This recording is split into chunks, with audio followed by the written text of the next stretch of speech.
Okay sir. Media మిత్రులందరికీ నమస్కారం. మనకు ఈ నెల 15వ తారీఖు నాడు సూర్యాపేట రూరల్ పోలీస్ స్టేషన్ పరిధిలో పిల్లలమర్రి స్టేజ్ దగ్గర పిల్లలమర్రి మన ఖమ్మం బైపాస్లో పిల్లలమర్రికి పోయే దగ్గరలో హైవే రోడ్ సైడు ఒక అనుమానాస్పద స్థితిలో ఉన్నటువంటి డెడ్ బాడీ ఒక సంచిలో గట్టి అక్కడ పక్కనే ఉన్న చిన్న కాలువలో పడవేసినారు అనేటువంటి ఇన్ఫర్మేషన్ రావడంతో ఇమీడియట్లీ సూర్యాపేట రూరల్ ఎస్ఐ గారు, సిఐ గారు, డిఎస్పి గారు and clues team, dog squad and నేను కూడా అక్కడికి విజిట్ చేయడం జరిగింది. అక్కడికి పోయి చూస్తే సుమారు 45 నుంచి 50 సంవత్సరాలు ఉన్నటువంటి వయసు ఉన్నటువంటి ఒక వ్యక్తిని ఎక్కడనో చంపి తీసుకొచ్చి మన ఏరియాలో పడవేసి, నేరస్థలంలో పడవేసి ఆయన మీద ఆనవాళ్ళు దొరకకుండా యాసిడ్ తోటి డబ్బాలో తెచ్చుకున్న యాసిడ్ పోసి ఆ డబ్బాని పక్కనే వదిలేసి వెళ్ళినట్టు మనకు ప్రాథమికమైనటువంటి సమాచారం. ఆ తర్వాత మన టీమ్స్ ఇమీడియట్లీ ఇన్వెస్టిగేషన్ స్టార్ట్ చేసినారు. CI Suryapet rural, clues team వచ్చింది, ఫింగర్ ప్రింట్స్ యూనిట్ వచ్చింది.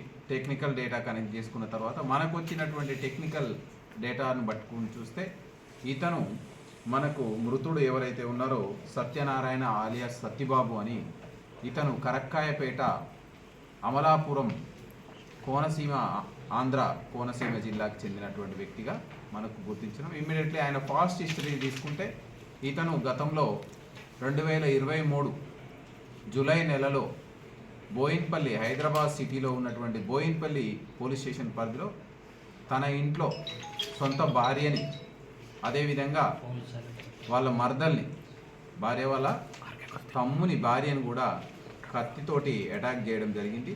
అందులో సొంత భార్య చనిపోగా అండ్ వాళ్ళ యొక్క బావమార్ది భార్య తీవ్రంగా గాయపడ్డది. దీని మీద బోయిన్పల్లి పోలీస్ స్టేషన్లో 302, 307 మిగతా సెక్షన్ల కింద కేసు నమోదయ్యింది.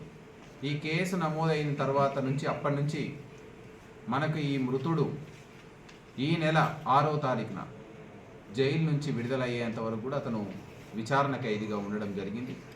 దీనికి సంబంధించి ఇతను బయటకు వచ్చేదాన్ని తేదీలతో సహా గుర్తుపెట్టుకున్నటువంటి బంధువులు,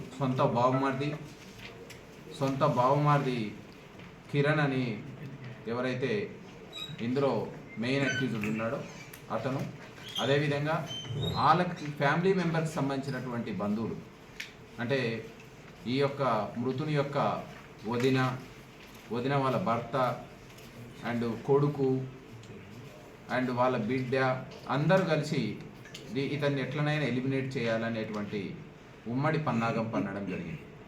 మృతుడు 6వ తారీఖు నాడు జైలు నుంచి విడుదలైన తర్వాత ఇక్కడ ఉంటే నాకు ప్రాణహాని ఉందని చెప్పి ఇతను తన స్వగ్రామం కరక్కాయపేట అమలాపురం ప్రాంతంలో కరక్కాయపేటకు వెళ్ళడం జరిగింది. అక్కడ A1 ఇంట్లో విశ్వనాథం అనేటువంటి ఒక వ్యక్తి అద్దెకుంటాడు. ఆ అద్దెకున్నటువంటి వ్యక్తి తోటి ఇతను మృతుడు నేను ఎలాగైనా ఈ యొక్క నేరస్తులు ఎవరైతే ఉన్నారో కిరణ్ అండ్ ఆయన బంధువులు వీళ్ళందరినీ కూడా నేను ఎట్లనైనా ఎలిమినేట్ చేస్తాను, వాళ్ళని చంపితే నాకు నా ప్రాణానికి ముప్పు ఉండదు అని చెప్పి అతనితో డిస్కస్ చేయడం జరిగింది. అదే విషయాన్ని ఈ విశ్వనాథం అనేటువంటి వ్యక్తి ఇందులో మనకు అక్యూజ్డ్గా ఉన్నాడు. అతను A1 తోటి డిస్కస్ చేయడం జరిగింది. ఈ విధంగా మాట్లాడుతున్నాడు, మీరు జాగ్రత్తగా ఉండండి, మీ ప్రాణాలకు ముప్పు ఉంది ఇతనితోటి అని చెప్పడం జరిగింది. సో ఇమ్మీడియట్లీ అలర్ట్ అయినటువంటి నేరస్తులందరూ 14వ తారీఖు నాడు ఇతనికి సికింద్రాబాద్ కోర్టు విచారణకి హాజరు కావాల్సి ఉంది. ఎలాగైనా అతను ఈ కోర్టుకు వస్తాడని చెప్పి మార్నింగ్ 8:30 నుంచే అతను వీళ్ళందరూ కూడా ఉమ్మడిగా 2 కార్లల్లో వెయిట్ చేయడం జరుగుతుంది. సో 8:30కే మృతుడు కోర్టులోకి రావడం, కోర్టు అటెండ్ అయ్యి బయటికి రావడంతో ఇమ్మీడియట్లీ వీళ్ళని చూసి పారిపోతున్న క్రమంలో వీళ్ళందరూ వెంబడించి పట్టుకొని కారులో బలవంతంగా అపహరించి, సో ఆ విధంగా ORR మీదుగా రామోజీ ఫిలిం సిటీ దగ్గర నుంచి తీసుకొస్తున్న క్రమంలో కారులోనే ఇతన్ని గొంతుపైన కాలు పెట్టి నులిపి చంపివేయడం జరిగింది. చంపివేస్తూ ఈ శవాన్ని ఎక్కడైనా మనం ఖచ్చితంగా దీన్ని డిస్పోజ్ చేయాలి, మనం ఎవరికి ఆనవాళ్ళు దొరకకుండా డిస్పోజ్ చేయాలనే పన్నాగంతో సర్వేశ్వరరావు అని వీళ్ళకు బంధువు ఉంటాడు. ఈ బంధువుకి చెప్పి క్యాన్లో యాసిడ్, ఆయనకు చిన్నపాటి ఇంజనీరింగ్ కంపెనీ ఉంది, అందులో యాసిడ్ విరివిరిగా ఉపయోగిస్తుంటారు. ఆ యాసిడ్ని క్యాన్లో తీసుకొని వచ్చి ఇక్కడ మనకు పిల్లలమర్రి స్టేజ్ దగ్గరలో ఖమ్మం బైపాస్లో ఇతన్ని పక్కకు రోడ్డు పక్కన పడేసి ఇతని మీద అతని ఆనవాళ్ళు దొరకకుండా యాసిడ్ పోసి అక్కడి నుంచి నేరుగా తప్పించుకొని పోవడం జరిగింది. మనకు మనం వీళ్ళ గురించి ప్రత్యేకమైన టీమ్స్ ఏర్పాటు చేసుకొని మనం వీళ్ళని అప్రహెండ్ చేసిన తర్వాత మనం మనదైన శైలిలో విచారణ చేస్తే వాళ్ళు ఈ యొక్క మొత్తం నేరం ఏ విధంగా జరిగింది, ఎలా చేసినాం అనేటువంటి కన్ఫెస్ చేయడం జరిగింది. వీళ్ళకు మెయిన్గా ఏంటంటే ఫ్యామిలీ మెంబర్స్ వీళ్ళంతా వీళ్ళ సొంత A1 వాళ్ళ సొంత అక్కకు మృతుడు భర్త అవుతాడు.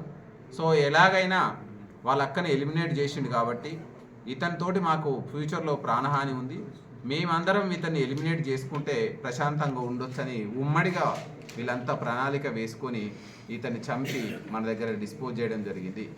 ఈ సందర్భంగా ఈ కేసులో అక్యూజులు ఎవరైతే ఉన్నారో వాళ్ళు ఉపయోగించినటువంటి 2 కార్లని, అదేవిధంగా వాళ్ళకు సంబంధించినటువంటి సెల్ ఫోన్లని, అదేవిధంగా నేరానికి ఉపయోగించిన తాడుని, అదేవిధంగా యాసిడ్ క్యాన్ని మనం సీజ్ చేయడం జరిగింది. ఈరోజు వీళ్ళందరినీ కూడా మనం జ్యుడిషియల్ రిమాండ్కి పంపడం జరుగుతుంది.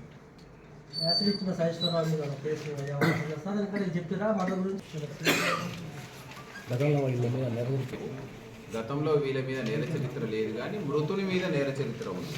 అతను గతంలో సొంత భార్యను చంపిన కేసులో ఉన్నాడు, అమలాపురం ఏరియాలో కేసులలో ఉన్నాడు, అతని మీద నేర చరిత్ర ఉంది.